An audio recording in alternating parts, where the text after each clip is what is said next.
What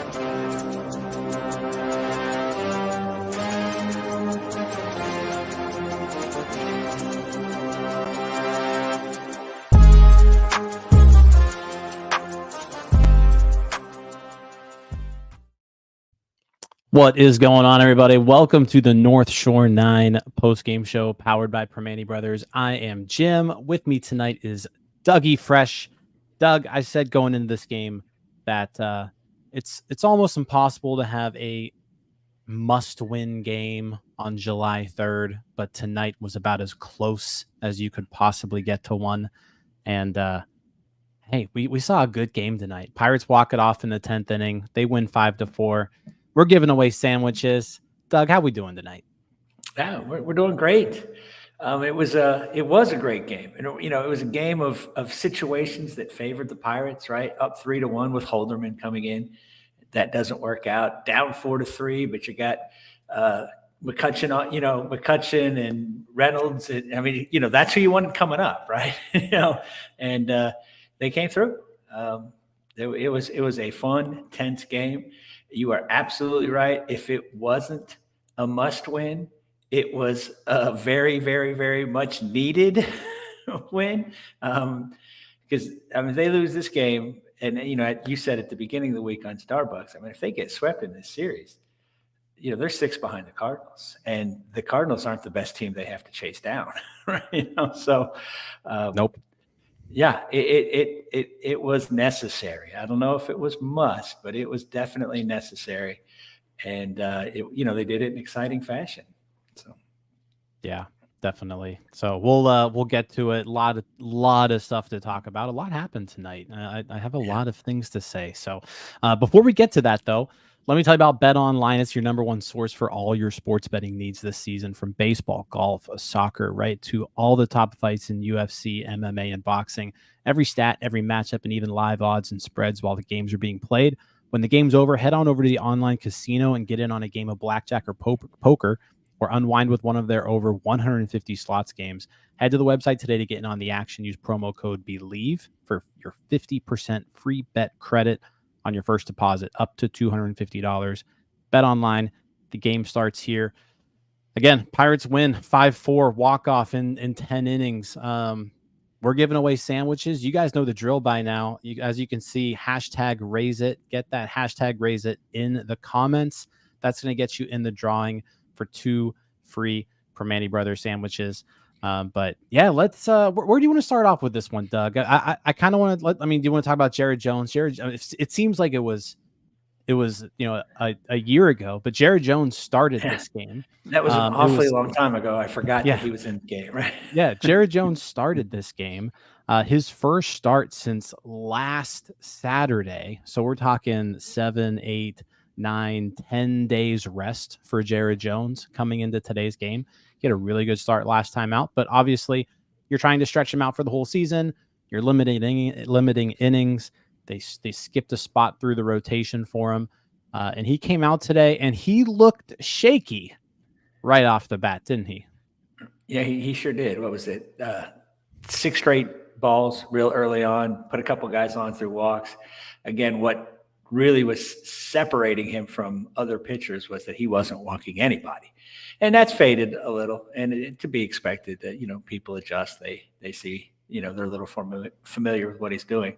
But which has kind of been a sort of a theme with these young guys, that they can grind it out. It's not just their stuff. It's just not their velocity, that they bear down and don't shrink to the situation. And that's what he did. And he gave us 5 very solid innings. Yeah, he it was a little worrisome up at first, and it was similar to his last start too. His last start, he kind of went through the same thing. Was shaky in the first inning, hit that guy in the head. I think it was Eddie Rosario. He hit in the head. Yeah, that was a long time ago.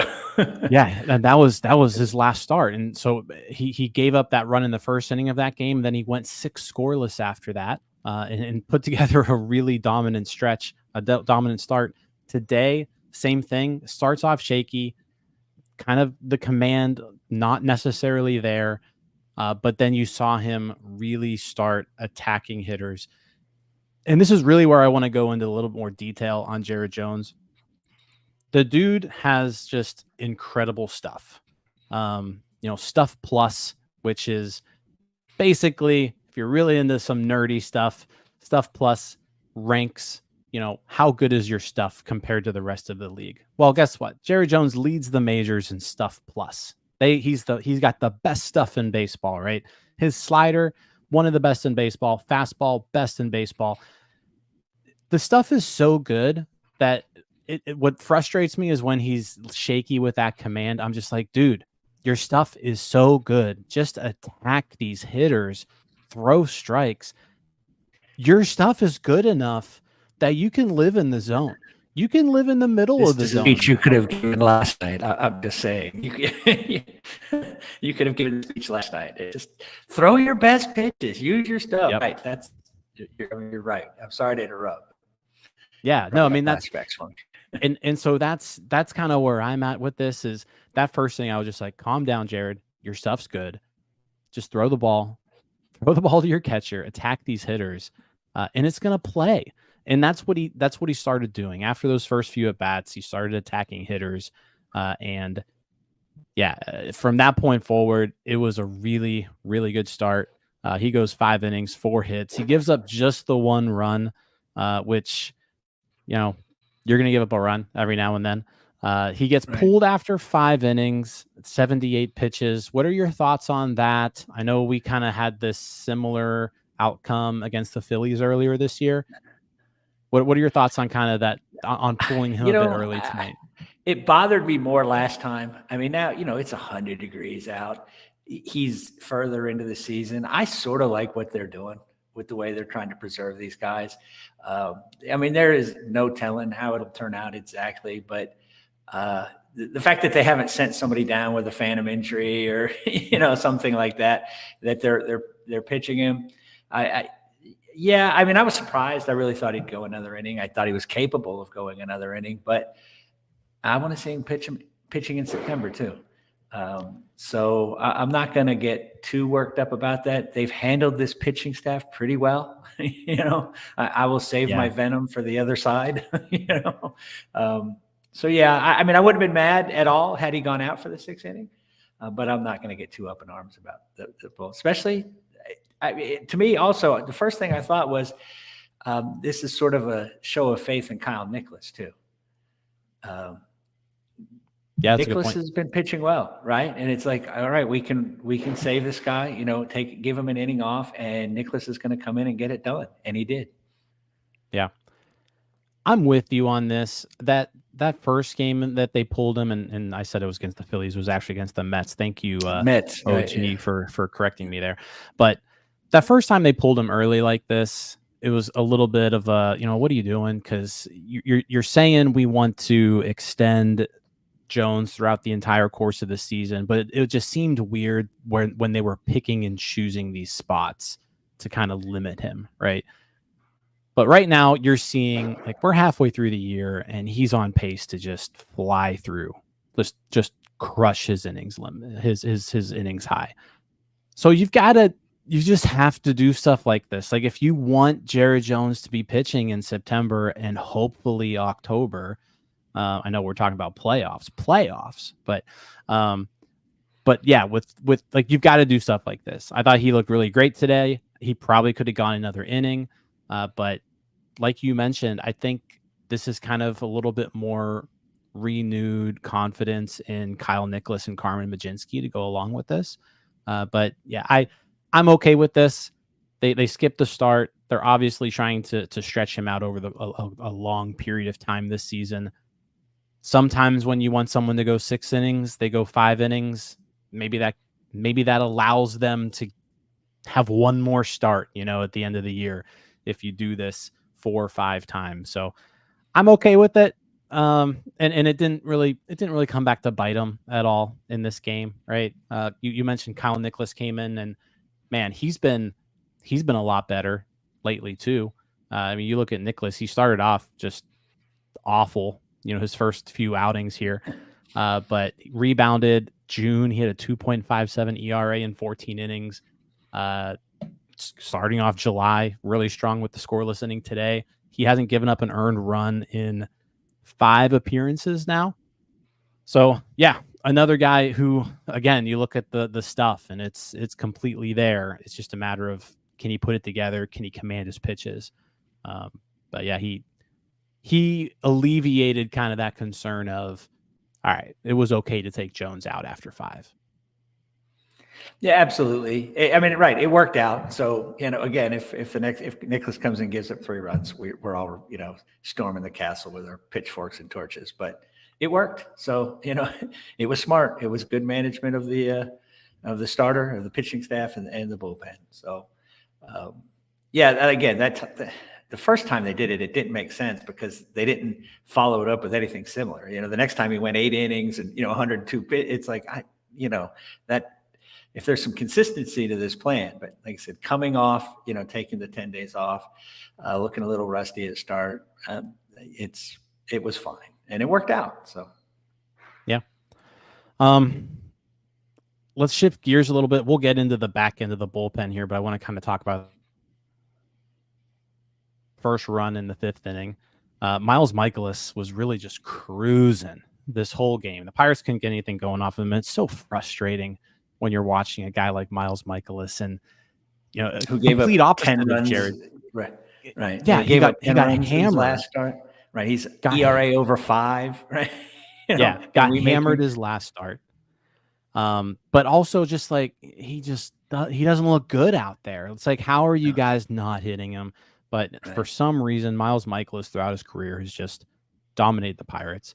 I think he has a 2.1 something ERA for his career against the Pirates. It's something stupid. And it's over absurd. 120. He's like prime Adam Wainwright against us, and he's terrible. Yeah. Right. Yeah. He looks terrible. He is terrible. And he comes to us and we just flail away. Yeah. He does a good job against the Pirates and basically nobody else. It's interesting how that works out. But the Pirates quite a few of those out there. The Pirates were finally able to get to him though. And this is where, we got to give some props to. Not only did he have a hell of a June, but Rowdy Tellez, he gets things going for the Pirates in the bottom of the 5th. He gets a leadoff single. Nick Gonzalez then follows up with another single. And Rowdy, with just the speed demon, Rowdy, going from first to third on the single, allowing Gonzalez to trail him and roll into second. The Pirates were able to manufacture a couple runs there, and it was all like Rowdy started it. And if it wasn't for Rowdy, the top of the order, right? Yeah, wasn't top of the order. The top of the order. It was Rowdy getting the hit, and it was Rowdy running the bases to put the Pirates in a position to score 2 runs on a ground ball. Rowdy was showing all of the tools. I mean, he crushed that 369-foot home run. I mean that and then the first to third. I mean, he's got the power, he's got the speed, he's doing it all. The biggest problem with Rowdy now is he's validating Ben Cherington's plan that it's going to be internal improvement that gets us, where we want to be, right? You see Rowdy getting better, you see Kyle Nicholas getting better, Gonzalez, it's like, yeah, we don't have to do anything. Pretty soon, Yasmani Grandal will be hitting 350 for, and I don't think that's a good plan, but it's certainly, giving Cherington confidence in his just weight approach. I'll say this. If Rowdy obviously what he's doing this past 4 or 5 weeks or whatever, it's not really sustainable. Like Rowdy's not an 1100 OPS type of guy, 1200 OPS not type a 350 hitter. Right? But if Rowdy can just going forward be above average offensively against right-handed pitching, which is all we need him to be, like it does help out this team a lot, because honestly, without Rowdy Tellez today, the Pirates lose. Yeah, they lose. Yeah. There's right. He's player of the game, right? I mean, he's the offensive player of the game for sure. They couldn't have done it with. I mean, again, the heads up base running, the getting. I mean, just getting hits, getting a home run. It's he helped manufacture a run, and then he just muscled one over the fence for the other, and we need both those things. Yeah. I mean, because the inning before, I think. Kutch gets on with a double. And then, the next 3 guys, we get nothing, and if we're not getting something from Reynolds, Cruz, and Olivares, well, I'll say this. It's hard to imagine we're going to get it from somewhere else, right? I'll say this. In that 6th inning, he kind of saved the game from busting open for the Cardinals, because you mentioned Andrew McCutchen got on base with a double to start that inning off. Brian Reynolds grounded out, but with a runner on second, 1 out, Oneil Cruz crushed a ball into the right center field gap. 111.5 miles per hour, 15-degree launch angle. It was a 740 expected batting average, and Michael Ciani covered a ton of ground, made a hell of a catch that ended up keeping the Cardinals in the game. Like if that ball gets past Ciani, McCutchen scores, Cruz is at third. Next thing you know, it's 5-1 Pirates, and the game's over, right? But Ciani made a hell of a play on that ball to keep the Cardinals in it, which then brings us to the bottom of the 7th, where Rowdy Tellez leads off again with the home run. Just a huge game out of him. It barely sneaked in over that left field wall, right in that little cutout corner there where it juts in. That ball wouldn't have been out of too many parks, but it's out of PNC. I think it would have been a home run in 7 ballparks is what Statcast says. But that is Rowdy's 5th homer of the year. So that put the Pirates up 3-1. And then Colin Holderman comes in for the 8th. And let's talk about this a little bit. He started off looking good. Got the first out, got the leadoff batter. But then started to come apart a little bit. Gave up a single to Alec Burleson, and then Contreras hits a 422-foot home run off of him to tie the game at 3. I'm not in any like kind of concern territory about Colin Holderman here. He's given up two runs on June 23rd, 2 runs today. Those are the only runs he's given up since May 31st. Sometimes you're just not going to have it. He was just so good, I think, for so long that we just expected automatic zeros out of him. And it's just he's going to give up a run every now and then. He can't sustain a 0.79 ERA, and it's unfair of us to expect that, right? He has been so good. So to me, he's our most deserving all-star at this point. Now, I'm hoping there's a couple others, but he has been as solid and dependable as, anybody on this team. And so he had a bad one. Fortunately, it was one that we were able to bail him out. So. Yeah, he allows the Cardinals to tie the game up. It goes into extras. And that's where it got interesting. Aroldis Chapman pitched a 1-2-3 9th inning. But then he comes back out for the 10th. He gives up an infield 7 single. pitches. Yeah, he was more than ready to go for that 10th. I think I think it was a good decision by Shelton to bring him back in, because who else are you going to turn to? You already used. I was not ready for Dennis Santana. No, keep Dennis Santana away from the team. This is not a good situation, right? I was so glad that he came back out. I'm so glad that he was efficient at 9th inning. Yeah, you used Nicholas already. You used Majinski already. You used Holderman, and so it's like you've got to get 2 innings out of Chapman if you can, and they were able to. He gives up the run in the 10th inning, but again, I feel like you almost have to assume that run scoring anyways. With it starting on second, he gave up. The only reason we don't is because we're Pirates fans, where a guy on second with no outs doesn't necessarily score. But that happens. Most teams, if they have a man on with 2 outs, that run comes in. So. Yeah, I automatically assume that we're going to have to score, 2 runs to win a game, because they're going to at least, they're just going to bunt the guy over and get him in with an out. It's not that hard for most teams. Yeah, so they gave up the run, and then the bottom of the 10th happens, and it just starts off in just the worst way. First off, Michael A. Taylor's leading off. He came into the game as a defensive replacement for Sawinski earlier in the game. I think it was in the top of the 8th inning he came in. But he's leading off. Triolo is on second. He's pinch running for Joey Bart. And Michael A. Taylor squares around a bunt. Takes a strike after he fouls off the first pitch. Takes a strike just down the middle, strike 2. The Cardinals this whole time, they're kind of running a wheel play. So he's squaring around. He's pulling the bat back. And here's the thing. Like, if the Cardinals are going to run the wheel play, you probably don't want to bunt right into the wheel play. That's how you get that runner at third. We saw that happen. The Pirates did that exact same thing about a week or two ago, where they bunted right into the wheel play. It was an easy out at third base. When the defense runs the wheel play, you pull that bunt back and you just try to put the ball in play at that point. Slap it into the middle of the field. Right. The entire field is open for you. Right? Right. You've got from first to third that's just there. Right. Yeah.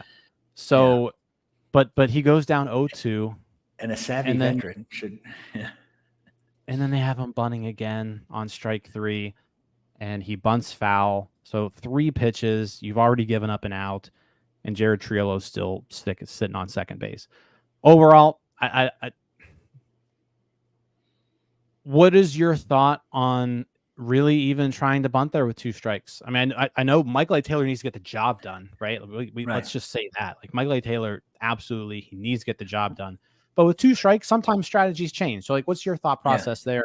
2 strikes, runner on second. Are you still bunting? And again, this is the St. Louis Cardinals.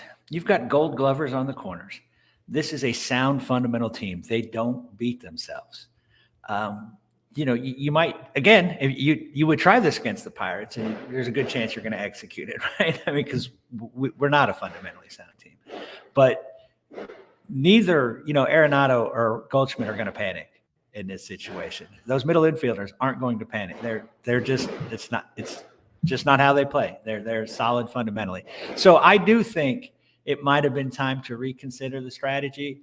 That was a good pitch to bunt too. I mean, he really needed to execute that. I mean, it was down. I mean, it was right down the middle. The pitch was right down. That was I mean, he should have executed. But again, trying to steal one from the Cardinals, just with those 2 guys, Goldschmidt and Arenado, they're so good. They're going to get the out. They're going to, they're probably going to get the out at third or something along those lines. So, I wish they would have tried something different. Yeah, personally, like, my philosophy is the only person who should be bunting with 2 strikes is a pitcher. Yeah. But I guess you could look at it and say, well, Michael A. Taylor's basically hitting like a pitcher at this point. So, I mean, hell, he's a guy that's been able to bunt throughout his career. Last year's team, we didn't have a single guy on the team that could bunt. This year, it's like, hey, we've got a few cagey veterans that might be able. And Michael A. Taylor, who's, built his career on speed and that sort of thing. I mean, he should have. I mean, really, he should have executed that. But I agree with you. I don't like. It's very, very hard these days, right? The league average hitter is like 240 now. This is not like it's not so easy just to do some of this stuff. But man, when you're trying to just make an out, we're not asking that much. But you've got to get that down early in the count. Yeah. So you get the 1 out. Andrew McCutchen then draws a walk. Epic bat flip at the end of it. He was pretty pumped about his walk. I think did they mention on the broadcast that walk, like it passed Ralph Kiner or something like that? I was listening to the radio broadcast. I did not hear. Okay. I did not hear I that. heard something about Ralph Kiner. If anybody in the comments knows it, I heard a Ralph Kiner name drop right after that Andrew McCutchen walk. So if you know what happened there, put it in the comments. But Andrew McCutchen gets on with the walk. That brings up Brian Reynolds, first and second, 1 out. Cardinals bring in the lefty to face Brian Reynolds. So they turn him around, make him hit from the right side. There we go. Yep. Passed up Ralph Kiner for walks. Yeah. So that's kind of cool. He's he's up there in all those and continuing to move up in all those all-time Pirates categories. It's really impressive. Yeah, keep getting those counting stats, man. Keep getting them. They all count. At the end of the day, when your Hall of Fame resume is up for vote, all those counting stats count. So, but yeah, so Jojo Romero comes in to turn Brian Reynolds around, where Reynolds has been hitting the ball really well from the right side. So I'm not exactly sure why they did that. But Reynolds line drive single ties the game. Jared Triolo comes in to score. Next thing you know, first and second tie ball game, 1 out. And then Oneil Cruz, who had been, Cruz had a really good game. He'd been seeing the ball really, really well. Just real quick, Oneil Cruz exit velocities today. 97 was the slowest ball he hit. Was the weakest ball Oneil Cruz hit today was 97 off the bat. Then he had one 106.1, 107.9, 111.5. Every ball he hit today had an expected batting average over 300. 3 of them had an expecting batting average over 740. He was seeing the ball just incredibly well today, crushing it. And he walks it off with the RBI single in the 10th. And like I said at the beginning of the show, like they had to win this game. Again, July 3rd, so like nothing's a must win, but this was about as close as you could get to a must win. And then how the game rolled out with the 3-1 lead in the 8th inning, you have to win. You can't give a game away, right? Like it's one thing if they would have been down 5-0 in the first, and you start walking back that this is a must win. But when you had this game, I don't want to say in hand, but when you were in the driver's seat of this game, you could not fritter this one away. We've done that too much. We've done that too often. And we couldn't waste the pitching that we got. We couldn't waste the timely hitting that we got. And I think Joe Block said that was the first hit that Jojo Romero gave up to a left-handed batter this year. I may have gotten that wrong, but that was like, and Cruz homered off him last year, I remember. But he struggles against lefties. It was a very good at bat. And like you said, it was important. I mean, they needed that. Had no pitching left, right? I mean, this was the situation. This is where you win the game. Otherwise, St. Louis has got 2 in on this series already. So, yeah, they absolutely had to win this game. You lose today, and you're 5 back of St. Louis. So, right. Yeah, it was huge win. I do want to bring this up. So this just came out. So this is from Justin Guerrero, first person I saw who reported it from the Tribune Review. Derek Shelton says Jared Jones is dealing with a little right lat strain. Severity unknown, but that's how he explained why Jones's night was over after 5 innings. Shelton said right now it's just an abundance of caution. Jones says that tomorrow he'll look to get a little bit more detailed evaluation, but, quote, it's nothing to be concerned about, is what Jared Jones is saying. So he's going to miss. Sounds like sounds like abundance of caution, little bit of issue with his right lat. Pull him after 78 pitches. Yeah. If you need to do that, do that. But that's unfortunate. Hopefully hopefully it's not serious. Jared Jones doesn't seem too concerned, but they did say they did that out of an abundance of caution. But we're Pirates fans. We expect the worst all the time in every situation. So and often get it right. I mean, it's right. Let's hope we're not just Chicken Little. I mean, the sky is falling for us, right? Yeah, let's hope Jared Jones is all right. That sucks. So, all right. Let's give everybody another few moments here. Hashtag raise it. Hashtag raise it in the comments gets you 2 entries for free sandwiches. I'll give everybody a few more moments here. I did not enter, so you guys have a chance. Yeah. I did not enter. We've got 101. We've got 101 entries so far, so that's cool to see. Just like Charlie here, just hashtag raise it, all one word. But before we get to the sandwiches, I mean, Doug, you got anything else to add? I think we pretty much hit everything. I wanted to go on tonight, and I wanted to talk about just how awful and frustrating I am, how frustrated I am with Edward Olivares. But you know what? We won. We'll save that for another day. we'll have lots of opportunity. We'll save it for another day. But oh my gosh, he's killing me right now. Dude's killing me. It's frustrating. I mean, it's But look, it's a good win. They pull it out tomorrow. We win the series. We pick up a game on the Cardinals, and we all feel a little better for a couple till the next game starts. So I mean, my God, we just so desperately need an outfielder, right? You don't have to run out and get a first baseman now. I'm not thinking. I agree with you. Rowdy can't sustain it, but he's fine now. And until it stops, please get me an outfielder that can hit. Yeah. No. And average, just average, right? Yeah. And they need some help out there. Someone says, let's talk about Chapman picking up win number 1. I thought, like I said, we talked about Chapman for quite a bit there. He did a really good job today. I thought even hit 104 a couple times with his last one.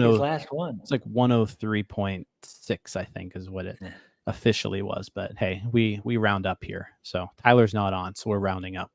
But no, exactly. He did a great job in his 2 innings of work, especially in that 10th inning, keeping it to just the 1 run. He got the win. It's his first Pirate win. That seems like a minor thing to him, I would guess. He's probably happier with the all-time left-handed reliever saves mark or something of that effect. Hey, a win's a win. We'll take it. And they needed it again today. So, all right, we'll give you all 15 more seconds. 15 more seconds.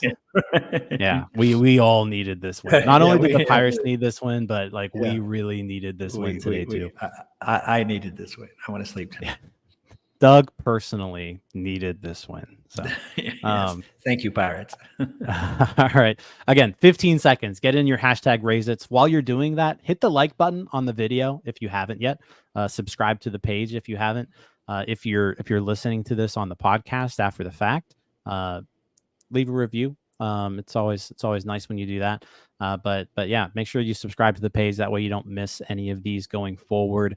If you haven't checked it out yet, check out our show with Jim Callis last week, where we really go into a lot of detail about the 2024 draft, which is coming up in 2 weeks. So that was a great show, by the way. Yeah, get to know kind of who the Pirates could be picking. So, all right, 105 entries. Let's go ahead and draw a winner here, Doug. Good luck to everybody. And tonight's winner of the 2 free Primanti Brothers sandwiches, congratulations, Mike Shaner. Congrats. Nicely done, Mike. Yeah, good stuff. You just won 2 free Primanti Brothers sandwiches. Reach out to us either on Twitter, Facebook, Instagram, TikTok, whatever your preferred social media method is. DM us your information. That way we can get those 2 sandwiches out to you. We won't actually mail you the sandwiches. We'll mail you 2 gift cards for sandwiches. All right. That way they're fresh when you get them. But yeah, get us that information, or you can email us at northshore9@gmail.com. But congrats, Mike. All right. Big game tomorrow too. Again, we said no must win games on July 3rd. There's also no must win games on July 4th, but once again, it's about as close as you can get to it. Pirates are now 3 games behind the Cardinals. You win tomorrow, you're just 2 games back. You lose tomorrow, you're 4 games back. You're 4 games back. So Martin Perez versus Andre Payante. It's the 4th of July. It's a day game, 12:35. We'll be back here afterwards, giving you a 4th of July post-game show. So that's going to be a lot of fun. But yeah, we need Perez to bounce back because his first start back from the IL wasn't very good. No, it wasn't. I'm chalking that up to rust. He'd been pretty good for us, especially there in the early part of the season. So hopefully he can give us a good, solid outing. Happy Independence Day, everybody. Keep all your fingers, all right? Little public service announcement. Don't come back to the next chat with only 9 fingers. Yeah, everybody enjoy your holiday. But yeah, do it in a safe way. We don't want any injuries. But yeah, have fun. All right, guys. I appreciate everybody who hopped in here tonight. You guys are great. The chat was awesome tonight. Huge win. Appreciate again each and every one of you. We're out of here. We'll see you tomorrow. Let's go, Bucks. Hey, you all. Thank you for watching. I know we try to provide the most entertaining content that we can, and we'd love to spread it to as many people as possible. So I know it doesn't seem like a lot, But if you could take the 5 seconds to like this video and subscribe to the page, it helps out so much more than you know. Thank you, and let's go Bucks.